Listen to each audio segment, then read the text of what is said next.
Welcome back to the 52 Life Lessons series on the Working Well podcast. Today's lesson is number 12, and it's one that I've had to learn, forget, and relearn at a deeper level many times throughout my life.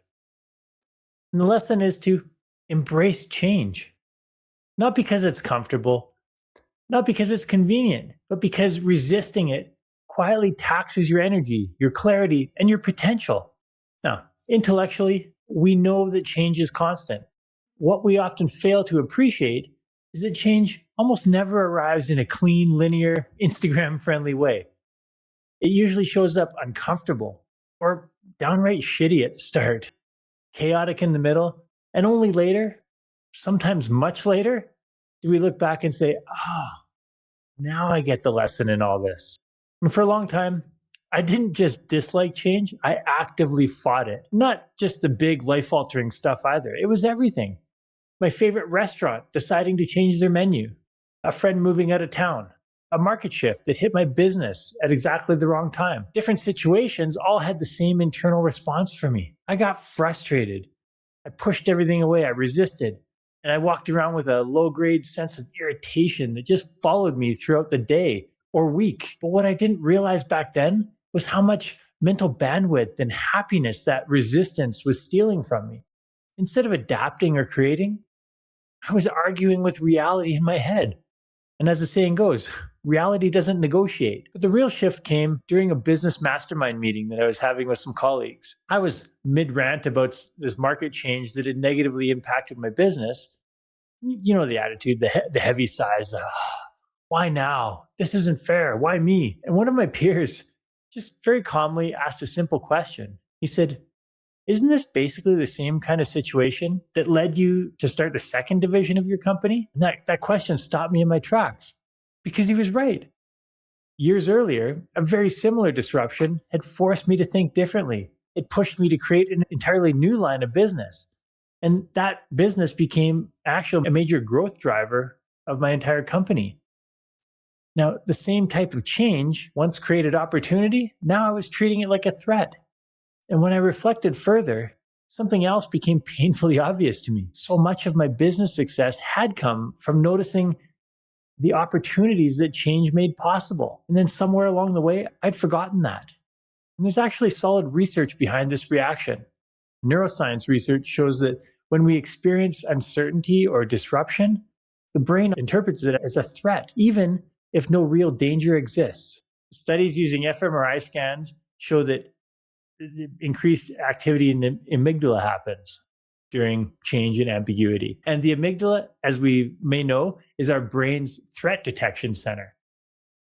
So in simple terms, change feels unsafe, even actually if it's not actually harmful. There's also research from Harvard psychologist Ellen Langer, who shows that people who approach change with a mindful or growth-oriented mindset are significantly more adaptable, resilient, and effective under pressure. They don't experience less disruption in life, but they recover faster and they extract more learning from it. So the same change, viewed through a different mindset, leads to a completely different outcome. And that's really what we're working towards. So since that mastermind moment, I've built a simple mental practice. Do I still feel frustration when change hits? Yeah, of course, I'm human. But now I catch it faster. And instead of spiraling, I start to ask better questions. What's the opportunity here that I might not see yet? What is this change forcing me to learn, to rethink, or let go of? And how might this serve my growth 6 months from now? Because I'm not seeing it at this point, but 6 months from now, what would I look back on and say, yeah, okay, that was pretty helpful. And this shift doesn't make change easy, but it makes it useful. And we know that change is going to happen anyway, so why don't we make it useful? Now, I was reminded of this fact again when I was reading The 5 a.m. Club by Robin Sharma. And in it, he writes, change is hard at first, messy in the middle, and gorgeous at the end. And that line struck me because it captures real life so well. We want transformation without discomfort. We want growth without uncertainty.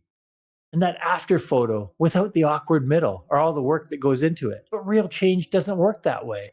Now, here's where I want to be very honest.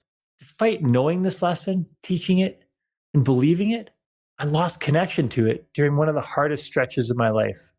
A number of significant life-altering events happened during a very short period of time, professionally, personally, physically. And instead of seeing the opportunity, I felt lost. I was rudderless, pessimistic in a way that I had never experienced before. For over a year, I couldn't see how anything positive could come from the pain I was in.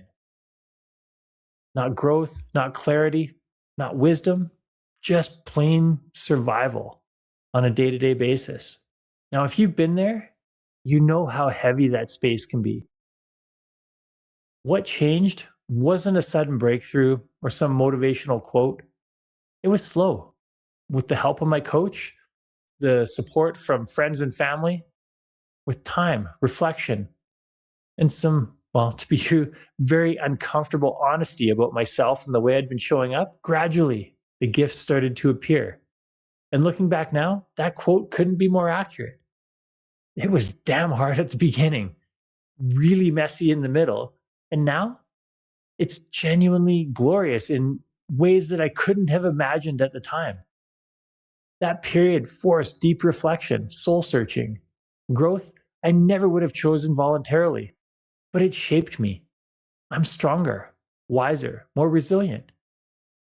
And it's made me a better human, partner, father, coach. And there are two quotes that help anchor this lesson for me. Peter Senge, the renowned systems thinker, said, "People don't resist change, they resist being changed." Think about that one for a second and see if it fits with you. James Belasco and Ralph Steyer, they also wrote, "Change is hard because people overestimate the value of what they have and they underestimate the value of what they may gain by giving that up." That one hits close home for me because we tend to cling to what's familiar, even when it's no longer serving us. So here's my invitation to you. The next time you find yourself resisting change, whether it's small and annoying or massive and overwhelming, just pause.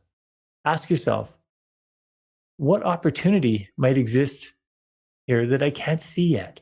What gift could be hidden in this particular moment? How could specific tools, resources, or support help me gain perspective on my situation? And if you're in a season where that feels impossible to do alone, hear this clearly. That doesn't mean you're failing. It means you're human. And you are not alone. Reach out. Lean on your people. Ask for help. And if there are ways I can support you, please don't hesitate to contact. Just reach out. Change is going to keep coming. That part is non-negotiable. But how we meet it, that's what matters most. That's where growth, resilience, and future opportunity are shaped. Hard at first, messy in the middle. And if we stay open and actively look for the gifts, this change will be glorious in the end. Thank you for tuning into the Working Well podcast. Please reach out. Let me know what you thought of the episode. Let me know what interviews you wanted me to see me do. If there are people you think that would be great to be featured on the show, reach out. LinkedIn, Instagram, send it out through my website, timborys.com. Look forward to chatting with you soon. That wraps up another episode of the Working Well podcast. If you enjoyed the show, please rate, review, and subscribe wherever you get your podcasts. Now, which guests or topics would you like to see featured on the show? Message me through LinkedIn or on the contact page of timborys.com with your ideas. Thanks for tuning in. I'm Tim Borys with Fresh Wellness Group, and I look forward to seeing you on the next episode.